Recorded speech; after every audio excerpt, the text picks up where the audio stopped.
Hey guys, Kyle the Death Knight of Anime here, bringing you my review for My Hero Academia Season 3, Episode 16. I'm sorry if I'm not going to sound like the most energetic in this review because I was just on my feet. I was on my feet all day today. I kind of, in between visiting relatives in St. Albert and having to come back to Edmonton to do the shop, to do my own like shopping and whatnot, like my own food shopping at Safeway and whatnot.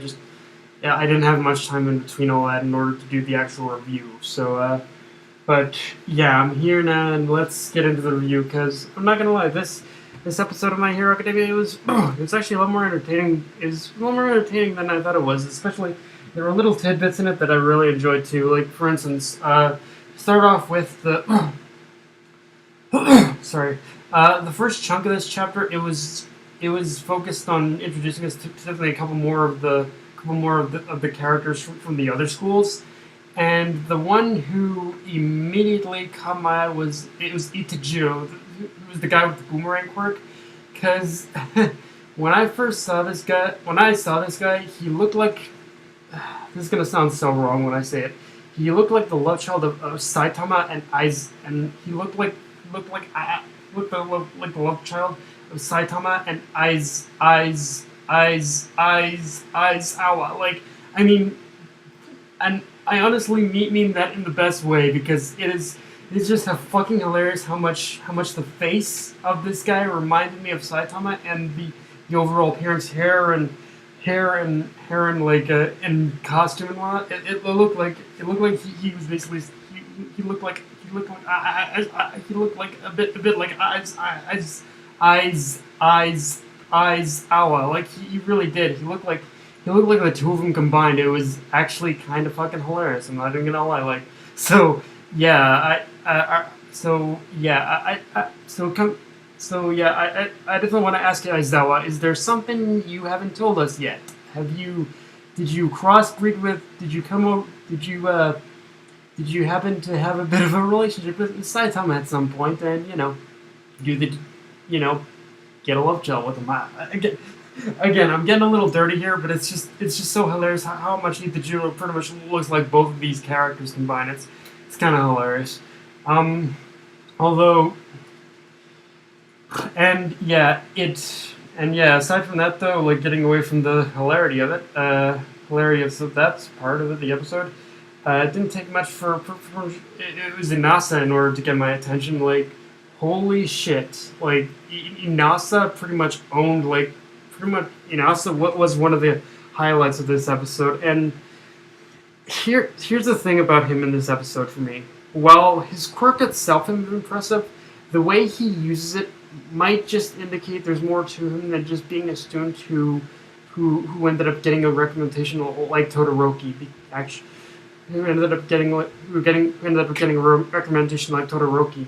Actually, if anything, like for me, if anything, I don't think Inasa as a character. I don't think he's just stronger than all of Class 1A, but I think he's already got the skills and the know-how of how to be a pro hero already. I mean, yeah, he acts goofy, but like just from seeing that one bit of what Inasa can do in this episode, like he does act goofy, but I get the feeling he's smarter than he appears, especially in the way that he took out that entire group in one shot with his quirk. Like to me, that pretty much alone tells me that the dude has some serious skills, and that he's already got the skills of a pro hero. So yeah, I think he's definitely got the skills of a pro hero. And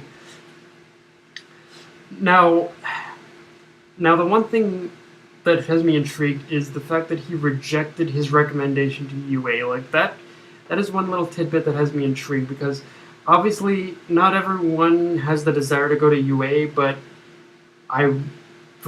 his reasons are like we haven't gotten his reasons as to why he rejected his application to UA. But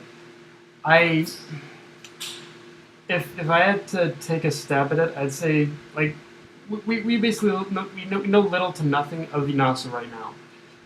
But if I had to guess as to what it might be, I'd say it probably had to do with one of the older generation of the UA alumni, like someone who already graduated from UA. I don't think he's a big fan of one of the older alumni generation of UA. So yeah, definitely, I think definitely someone in that older generation is definitely on Inasa's shit list. Like again, we haven't really been revealed anything of this, but this is just my speculation. And if and I almost want to say it's probably has something to do with Endeavor, because if they took the time to actually mention that he got a recommendation exactly like Todoroki, then yeah, I think there is a connection there for sure, and it does probably will come back with Endeavor. And my boy Izuku getting all felt up, seriously, the dude's a total chick magnet without even trying. Like, just in the way that creepy chick just kind of landed on him, pinned him down, is like, and she was rubbed like she had him in like such a sexual position. It was like I know it's fan service, but it's like yeah, just Izuku, my boy, you are too much of a lucky SOB. You know that, and you're not even trying. You're like I think if anything, I think that's improved. That yeah, chicks. I think chicks definitely dig. I think the old adage of chicks digging the jocks is kind of an outdated persona. I think they dig the nerd. I think they dig the nerdy guys now. Yeah, but okay. In all seriousness, though, the scenes between him and that girl really creeped me out, and it's not so much that it's not so much what she was doing that creeped me out, but rather what she was saying to Izuku and the others that really kind of got my skin crawling. And okay, as a manga reader, I'll say this. As a manga reader, I won't say much more other than okay, to every anime only out there, you really need to in order to really get who this girl is, you really need to pay attention to. You really that I will say there is more to this girl than meets the eye, and honestly, I'm willing to give you a little bit of a hint. If you really want to know who this girl is, then actually go back to the episode and pay attention to her dialogue, and pay attention to every bit of dialogue she has in the episode. Like don't just pay attention to everything she says, and you'll get your answer there. And that yeah, and trust me when I say that there is more to this. There is more to this girl than meets the eye. And honestly, I was a dumbass, and I can't believe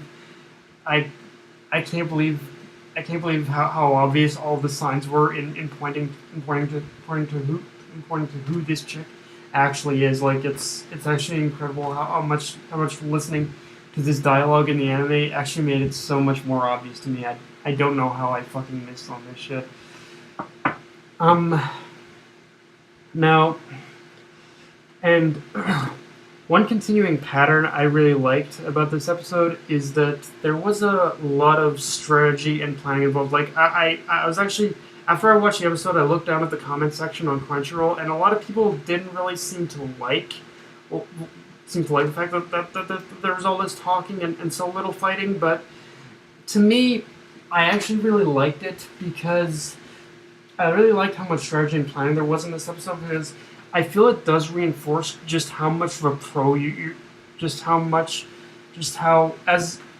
if these students are planning to even become pro heroes, then there is a certain aspect of a strategic mindset you're gonna need to have in order to think like 10 steps ahead of your enemy in order to even be a pro. Like you're always gonna have to think on your feet, and you're always gonna have to think 10 steps ahead of whoever of any kind of any villains you face. So yeah, even though I know there's gonna be a lot of people who didn't like that there was all this talking, I actually didn't mind it because it did reinforce just how much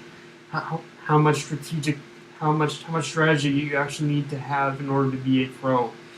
And honestly, what even made this episode even better for me is that Class 1A were actually the ones were actually the ones who were pretty much on the ropes in this episode, while everyone else was thinking 10 steps ahead of Class 1A. So I like how this is putting legitimate pressure on the main cast, and in Todoroki's case, working alone is actually starting to come back to bite him in the ass. Although, I'm sorry, I can't take the Power Ranger Ninja Squad he's facing seriously. Okay, yeah, they got one of them had a cool quirk and whatnot, but they're pretty much in Power Ranger colors. People, let's all admit that they're fucking Power Ranger ninjas. That's all they are. But yeah, guys, that's my review. If you enjoyed the video, like, comment, subscribe, follow me on Twitter and Facebook. That's not for me. Signing off. Later, guys.